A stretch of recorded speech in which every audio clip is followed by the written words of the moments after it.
अगले आम चुनाव से पहले देश में 9 राज्यों के चुनाव हैं। इन 9 राज्यों में लोकसभा की 116 सीटें हैं। इसीलिए बीजेपी और कांग्रेस के साथ साथ क्षेत्रीय दलों का जोर चुनावों में जीत हासिल करने में है। इन चुनावों में जीत या हार से लोकसभा की जमीन भी तैयार होगी। फिलहाल 2 बार से केंद्र की सत्ता पर काबिज बीजेपी के लिए तीसरी बार सत्ता में आने की चुनौती है, तो कांग्रेस भी 10 साल विपक्ष में बैठकर सत्ता में लौटने की तैयारी कर रही है। भारत जोड़ो यात्रा की सफलता से उत्साहित कांग्रेस कार्यकर्ताओं में विश्वास बन रहा है कि वो सत्ता में वापसी कर सकती है। यही संकेत कुछ सर्वे में भी सामने आए हैं, जिसमें दिखाया जा रहा है कि कई राज्यों में कांग्रेस वापसी कर सकती है। दरअसल इंडिया टुडे सी वोटर सर्वे पिछले महीने हुआ, जिसमें बिहार में कांग्रेस, जेडीयू और राजद गठबंधन को 5% वोट की बढ़त दिख रही है।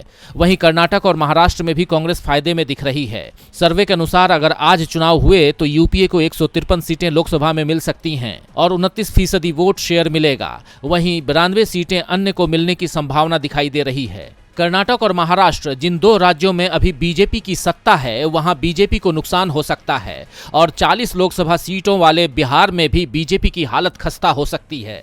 सर्वे में कांग्रेस में सुधार की संभावनाओं पर भी पूछा गया है, जिसमें 26% लोगों ने राहुल गांधी के नेतृत्व पर भरोसा दिखाया है। ये साफ तौर पर राहुल गांधी की बढ़ती लोकप्रियता और भारत जोड़ो यात्रा के असर को दिखा रहा है।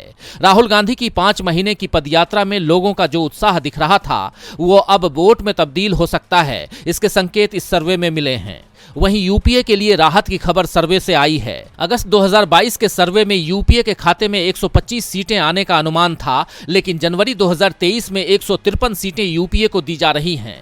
चंद महीनों में आया ये बड़ा बदलाव उत्साहजनक है। सर्वे में अगस्त 2022 में एनडीए को 360 सीटें दी जा रही थीं, जो अब घटकर 298 हो गई हैं। यानी साफ है कि बीजेपी के पास भले अधिक सीटें आ रही हों, लेकिन उसकी लोकप्रियता में लगातार गिरावट हो रही है। अगर ऐसा ही चलता रहा तो बाजी पलट भी सकती है और तीसरी बार सत्ता में आने की बीजेपी की हसरत अधूरी रह सकती है।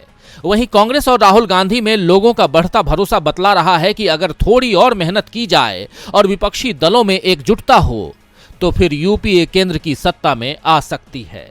डीबी लाइव की रिपोर्ट।